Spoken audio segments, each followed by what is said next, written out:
this is Roger, thanks for dropping by. It's raining.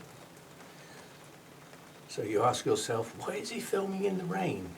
Well, he's filming in the rain because it's the lady next door's birthday. And all the garden chairs are out and everything like that. The balloons are up. I've got a feeling they were about to light the barbecue. There's lots of whoas away and music going, which is not conducive to filming. Plus, I would get embarrassed talking to myself in the conservatory with all those people just the other side of the fence, especially some I don't know. So it came on to rain. They've all run indoors, which is sad when it's your birthday and everything, but it showers. It'll stop in a minute, and that'll be it. On the weather note, I haven't forgotten the orchids to go, people, but I'm waiting for the weather to do its thing. And it sounded like it was coming. It's coming on harder now. You have to put up with it. For me, it's a nice sound after so much dryness. So, you know, I can put up with it, but it will interact with the noise. Microphones are sensitive, they'll pick up on anything. As long as I keep talking, hopefully I'll drown it out. But yeah, it's a weather thing. Now, tomorrow we've got wet and windy. We've got low pressure coming in off the ocean again, which normally brings mild air, which it is for one day. And then it moves off out into the North Sea. And given that the airflow is anti-clockwise around the low pressure, we're dragging it all down from the Arctic again. So we are going to get frosty nights and low temperatures at the moment for the foreseeable future. The week's forecast from today moving forward doesn't show any warmth at all. It just shows these low pressures coming in, showery weather, bit windy, cool, and nighttime temperatures dropping down. So I'm not posting stuff when there's a threat of frost. We'll wait, and hopefully it won't be much longer. It's May already, come on. It's only about, what, 6 or 7 weeks to the longest day, you know, Midsummer's Day, so to speak. Relative to temperatures and nice weather, it never is the middle of summer in June. It's usually towards the end of July into August, even though the days are starting to get shorter. Right, that's that. What other news have we got? I think we've got much else going on at the moment. You don't get much news if you don't go out. And there's no plans for that for some time. I had quite a long chat with my daughter. We can't meet up sensibly, like she can't come down for the weekend until after May the 17th, if the rules change accordingly and nothing alters the course of our so-called roadmap. But sometime after that, hopefully she'll be able to come down for the weekend. And then I can get my hair cut before I'm sitting on it. But I don't care. I don't go out much. I don't care. You're the only people that ever see me, and he said rudely, "You're not real people." You know what I mean. Of course you're real people. But I don't meet you in person to any great extent anyway. I was going to chat about media. And as soon as I started thinking about it, because it's been requested on several, opinions on this type of media, that type of media. As soon as I started thinking about it, I started thinking, oh, brakes on. Where are we going with this then? But I'll have a go. And again, it can only be relative. You can't make emphatic statements because even the media you choose and the orchid you're going to choose to go in it is probably still more dependent on the environment that you're going to grow stuff in than what you're actually growing them in, if you know what I mean. Anyway, two choices really. You've got inorganic and organic. I grow organic. The inorganic side of things, you have various choices. He's been waiting up behind the clouds for me to start filming. Oh dear. Can't wait, it'll be the dog in a minute as well. There's Sundays. Everybody's home on a Sunday, It's probably the only day you could have a lesson. That's how it goes. So inorganic media, within that you've really got two types. You've got that which will hold moisture and that which won't. There's not much in between. But inorganic that will hold moisture is things like the rock wool cubes. That Ceramis stuff that was around a while ago and nearly caught on, and then a lot of people decided no, it didn't catch on. It's basically baked clay, so it will absorb moisture, it will hold some moisture, and it will wick up, from a water reservoir. That's a separate subject. So inorganic, you're talking stones of various types, through to what I would call probably one of the few soft inorganic things, which is the rock wool. Because most of the inorganic stuff is hard, in the form of stones, rocks, pieces of rocks, stuff like that. The lava rock comes into inorganic, river pebbles, various other things, pumice stone, grit, all this is inorganic stuff. And the beauty of it is it doesn't break down. So this is your inorganic side. You choose something that isn't going to break down. So you immediately think, oh, that's great, I can do away with repotting. Well, hopefully your plants are going to grow one day and outgrow the pot, so you'll still have to repot. And plants can get what I call leggy.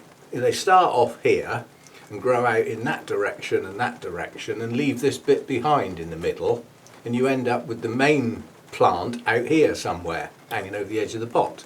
And all the stuff that's in the middle of the pot is dying back, or doesn't look as good, so there's reasons to repot.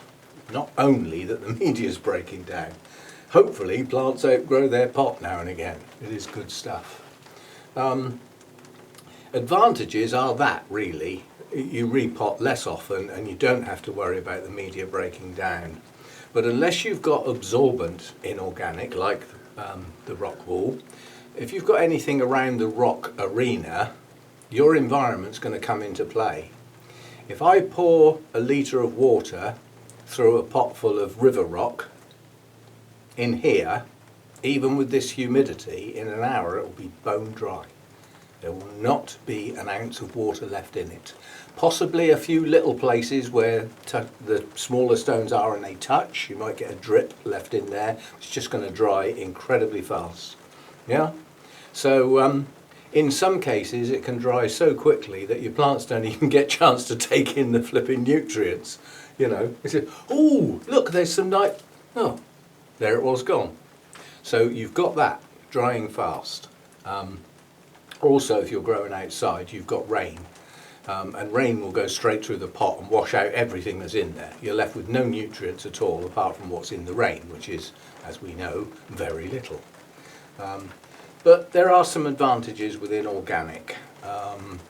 Inorganic in a home with drier air and under normal circumstances reasonable temperatures is probably not that good an idea, unless, moving on, we get to this semi-hydroponics or hydroponics aspect, where we're using inorganic, but we've got an element of standing in water to a degree. You've either got the permanently standing in a little reservoir at the base of the pot, and the ability for the media to wick that water up, so keeping the roots hydrated by wicking, and a reservoir to keep that topped up. That's all very well if it gets used up relatively quickly, but just think about the water.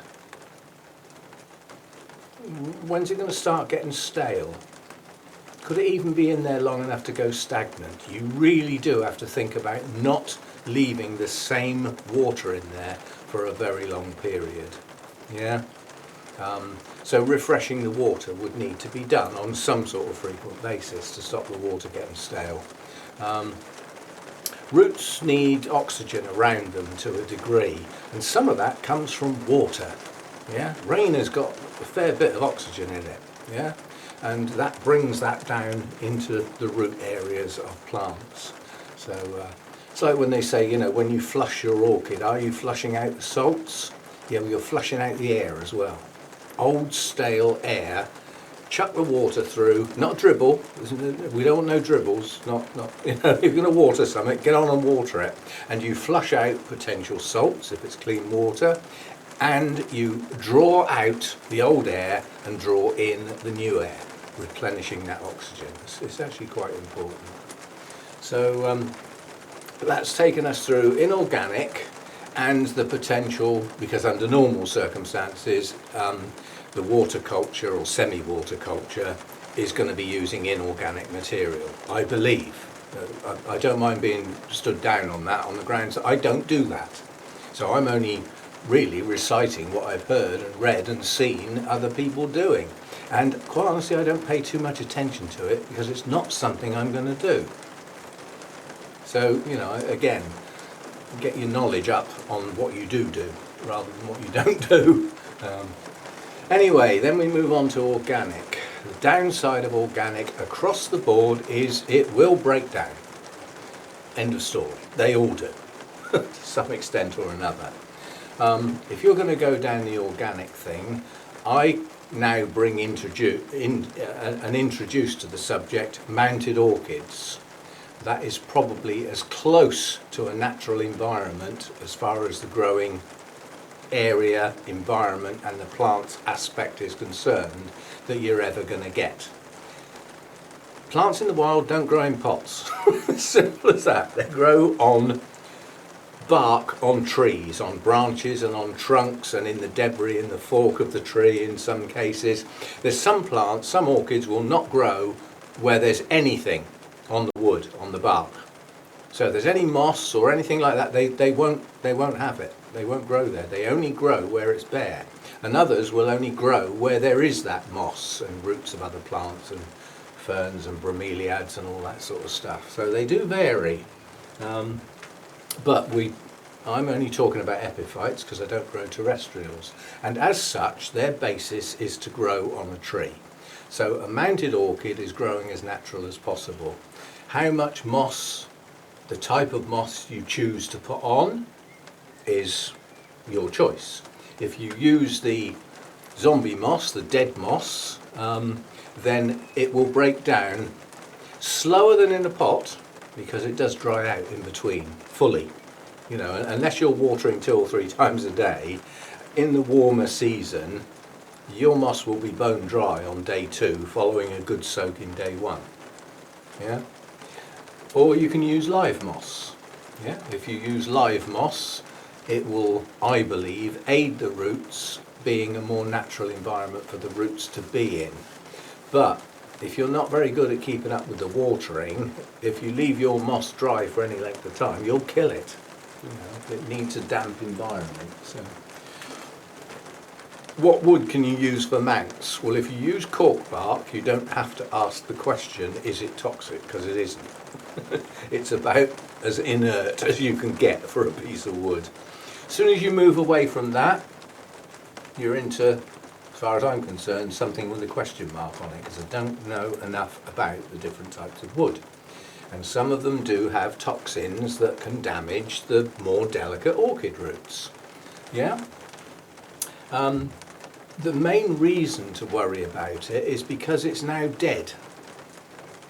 Whereas our orchids in the wild aren't growing on dead wood, they're growing on live wood. Yeah? And sometimes these toxins are only produced as the wood starts to break down, you know, in other words, die. Yeah? So there we go. So that's mounts. I would not stick my neck out and say that this wood is okay, this bark is okay, except for cork bark, which I will stick my neck out and say is okay. And it takes a hell of a long time to break down because it won't hold water. You can pour water on as much as you like, it just runs off. That's why it floats, because the water can't get in it. It takes a long time for cork bark to break down. Come away from the mounts, you get into the pots. You could say, well, what pot? Black pot? Clay pot with holes in?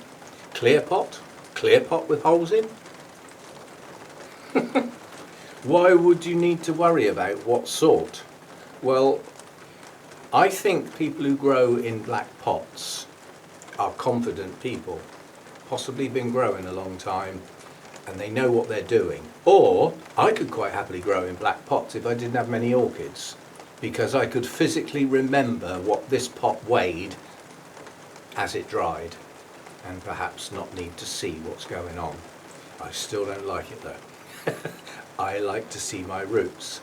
Now, I don't use clay pots unless it's the holy clay pots, and the reason I'm happy to use those is I can see quite a lot of what's going on down inside the pot through those holes, and half of the roots will come out through those holes anyway. And I know they can't stay wet for any length of time, depending on what you put in them. So different types of pots. Most people go towards clear pots on the ground so they can see what's going on. You can even see when media's starting to go. It discolours, it looks wrong compared with your others that haven't been done as long ago. So you'll get to know. So I would always advise for growing orchids, if you must go in pots, then the clear pots are great. And if you find your plant is staying too wet, which will often happen with plants that haven't got good root systems, because there isn't enough roots down near the bottom of the pot to actually use up that moisture, so that bit stays a bit damp, a bit wetter than the rest of the pot, which is drying out. And the top's bone dry, so you water it, because that's where the roots are. What do you do with the bottom bit? You make it soggy. So you've got the soggy clear plastic pot, or it looks like it's going that way. Get the old soldering iron or whatever tool you choose to use, don't burn your fingers, and make lots more air holes around the bottom of the pot to allow that moisture to escape, so that the bottom of the pot doesn't get soggy. There's always a way. So that's that. Now when you've got your pot, you've then got to decide, because we're talking organic now, what are you going to put in it? You don't decide what to put in it based on what looks pretty or what you like. You base what you're going to put in it on your environment. Yeah? If you're going to use large chunky bark in a warm dry environment, be prepared to water it 2 or 3 times a day. It ain't going to stay wet. There's too much air in there for that environment to work in that atmosphere, in that environment. However, if you've got a humid atmosphere like here, then it's not so bad. Your plants won't dry out so quick, either the media or the plant itself in its humid atmosphere. So what are you going to use then? Choices. You've got bark, which starts off as a very fine grade called seedling, up through small and medium and large chunky stuff. Yeah, those are the different things. There are different types of bark.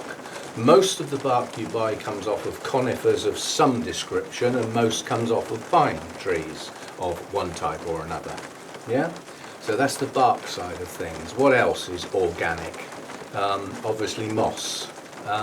Most people don't put live moss in pots, but they do often put live moss on pots, and that can be not a bad idea. A pretty thick layer of live moss certainly makes the pot look nice because it's nice and green, yeah, and it'll help hold the moisture down in the pot if it's drying a bit quick. The unfortunate side is if it's drying a bit quick, so's the moss, and the moss might die. You can gradate your media.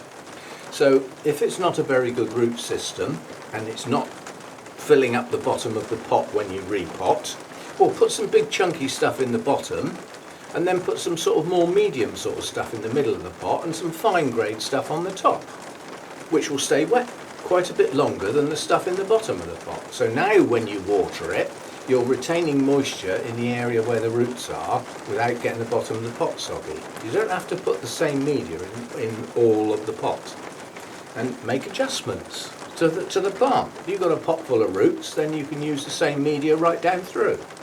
What roots? There are some with very fine root systems. Again, if you put those in chunky bark, they'll probably frazzle because they won't stay wet long enough. There's always an exception, isn't there? Telumnias. They've got a fine root system. You put those in fine bark and keep them wet, they probably won't last as long as they might do otherwise. They can rot quite quickly if kept wet. You need a wet dry cycle. The Sotoanum types in the Oncidium range have got very fine roots. The Restrepias have got very fine roots. Some Masdevallias and Draculas have got very fine roots, and some have got quite fleshy, chunky roots. So you've got to look at the plant, and have a look at the root system and think, what is going to do for this plant, and adjust your media accordingly. If you use the zombie moss inside pots, the media in your pot, all of it, will break down faster than if it wasn't there. That's why I've moved on to the cocoa husk. Now I could be cutting my own throat because that might break down just as quick as the moss did, and I'm still going to end up having to repot. But that remains to be seen because I haven't been using it long enough. The cocoa husk holds moisture better than bark, but not as good as moss. It's in between. Yeah? So that's that. You can mix and match. I mean, some people use small bark with leca beads mixed in, or with perlite mixed in, or with charcoal, or with all of it. You can make up your own mix. It doesn't have to be a predetermined thing, you know, directly out of a book that says you must do this. You know, 50. If we believed that, we'd all be growing on Osmunda tree fern flipping chunks, wouldn't we? And the plant would be extinct now, if we believe what they said. Here's another option up here. I don't like these personally, but that doesn't mean to say they don't work. It's these little clay things. They are an aid to keeping roots cold. This little plant came to me a while ago. It has active roots.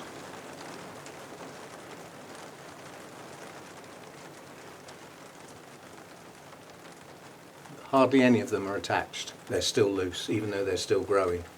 So I'm not happy that they attach very well. Now, in a way, that's going to be quite good because it's not staying on there too long, I don't think. I might move it and it'll be good that the roots haven't attached. But that's another option, a clay slab. And, you know, if you're looking at mounts, you can, well, on mounted orchids, you can grow them on anything that's not toxic, as long as it's got something for them to get a grip on. You know, a shiny ceramic tile is non-toxic, but it could be. Depends on whether it's glazed or not and what it was painted with. But there's nothing for them to hold on to. They're not going to like that very much. But you can grow an orchid on a brick if you want, you know, or a piece of brick, or in pieces of brick. You know, the choices are endless. I mean, I know somebody who, quite a while ago now, but they they said they haven't found a use for all the bottles yet, but they found a use for all the corks. Read what you like into that. And basically they used to take their wine corks, cut them in half lengthways, and then stick them on pieces of board. Now that made quite a rough surface, and it's cork, so it doesn't break down. It's cork. And they reckon that their orchids did really well on that, sometimes with a bit of moss, sometimes not. So another choice. Other types of pots, you've got these things. Don't look at the plant. You know, open baskets. They can have their uses, but again, be prepared to water frequently. It's going to dry fast. Whatever's in there is going to dry fast. So what sort of plant would you put in there? One that needs to dry fast would be better than one that doesn't. You know, a Masdevallia in there is not, you know, it's not its ideal world, is it? It's going to keep drying out. The only good thing about things that dry out fast is they get fresh water frequently, and that's good. Nothing wrong with that, but are you the person that's going to have to do it, and can you? Can you keep up with that workload? I'm not going to say much more than that, apart from the fact that if you use clear pots with inorganic media in there, and with organic media in there, you are highly likely to get algae form. And a bit of green algae on the inside of the pot is not the end of the world, but if it starts coating up your roots, it can be the end of the world for your roots, because it will stop them getting their oxygen. And in some cases, it is said, some say, that some roots actually have an amount of photosynthesis going on. Well, they ain't going to do that through the algae, are they? Yeah. So I stand all my clear pots inside a black pot. That stops the algae. What else does it stop? I've spent all my time and effort making sure that I've got airflow in through my pots via the air cone and all the holes in the bottom, and now I put it inside another pot. So you fight between airflow round the pot and getting green algae over the roots and stopping them working. Also, you need to take care, if you get algae and you think, I know something that kills algae, I'll try that, give it a flush through that and kill all the algae. That is probably the worst thing you can do. That's worse than leaving it there, because it will then die and it will rot and it will stink. And it'll just take your roots down, quite honestly. It goes brown and slimy if you kill it. It's horrible. So that's not the best of ideas. So I'm going to leave it at that, because I mean, you've got Vandas obviously bare rooted, either in some article to just have a base to start them growing in, which they then grow through and out the sides and dangle down. You've got bare root, you know.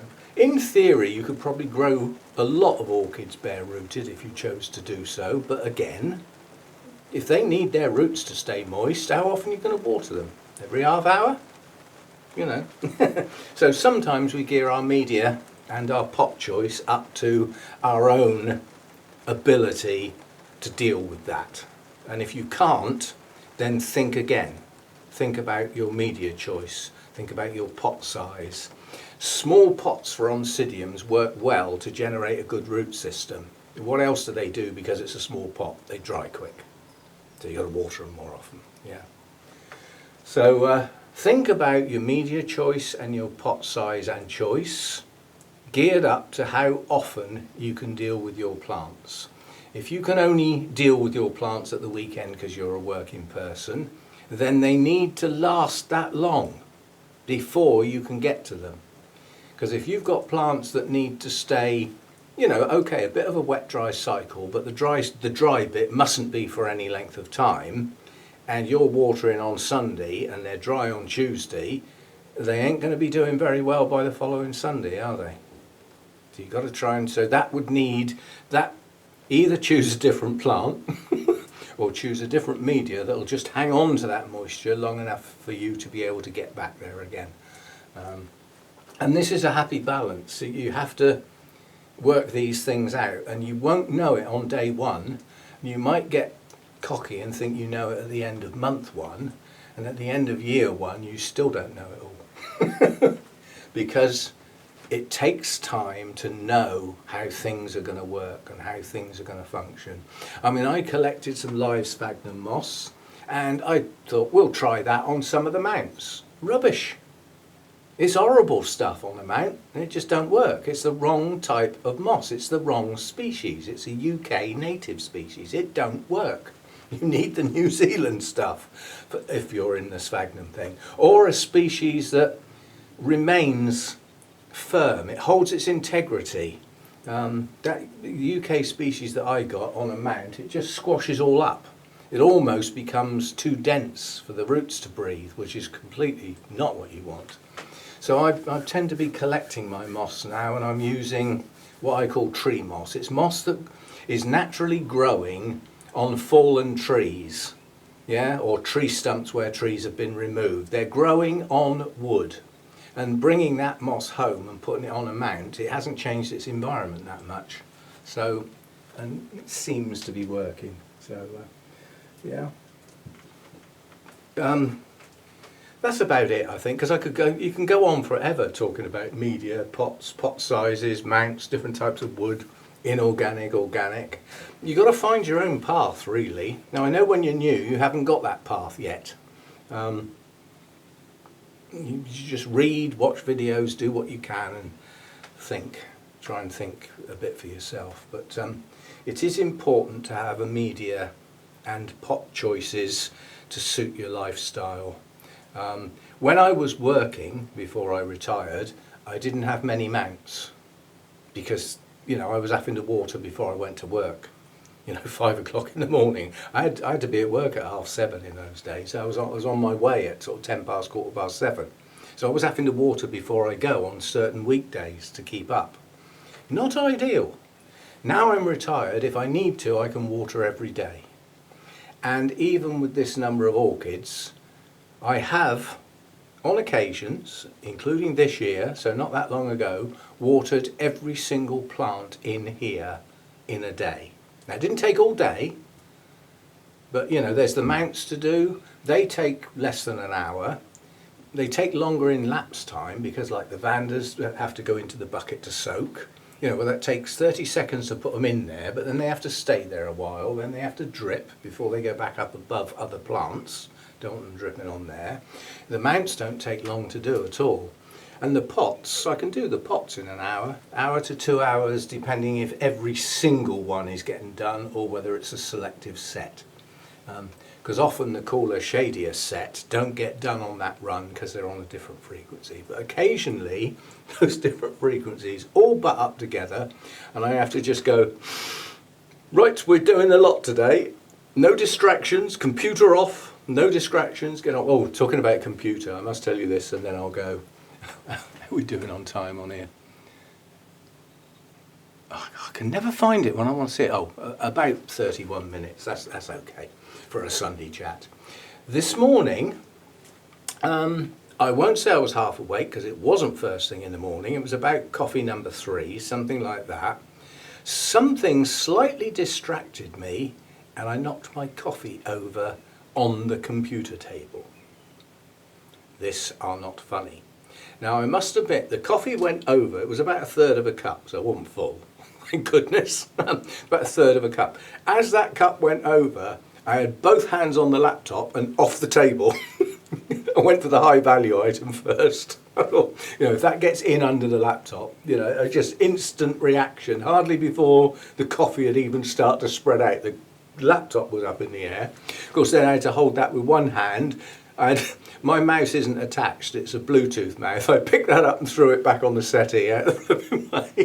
My mouse mat is absolutely dripping wet, that's on the radiator. It nearly got into my box that does the sound system. I just managed to get that up in the air in time. And then I used half a flipping roll of kitchen roll, cleaning it all up. And I got it all cleaned up and I thought, really proud of myself. And I looked underneath, it was all over the top of the printer as well, which lives under the table.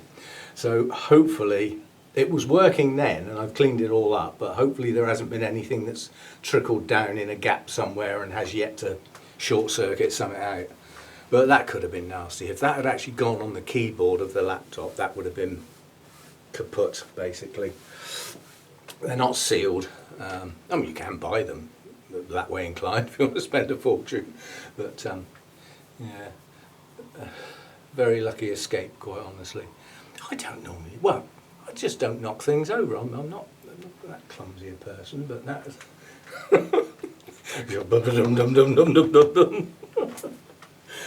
We got away with it, that's the important thing, you know. You always sort of damage limitation. What damage did you do? None.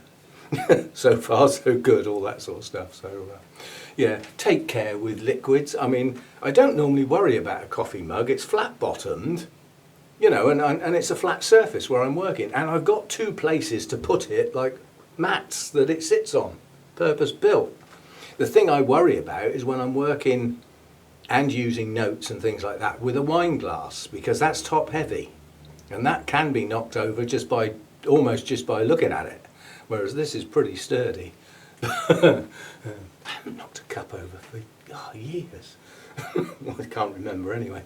So a near miss, should we say. Now, if that had been my only computer and it did go down through the keyboard and ruin it, it could have been quite a long time before I could get that sorted.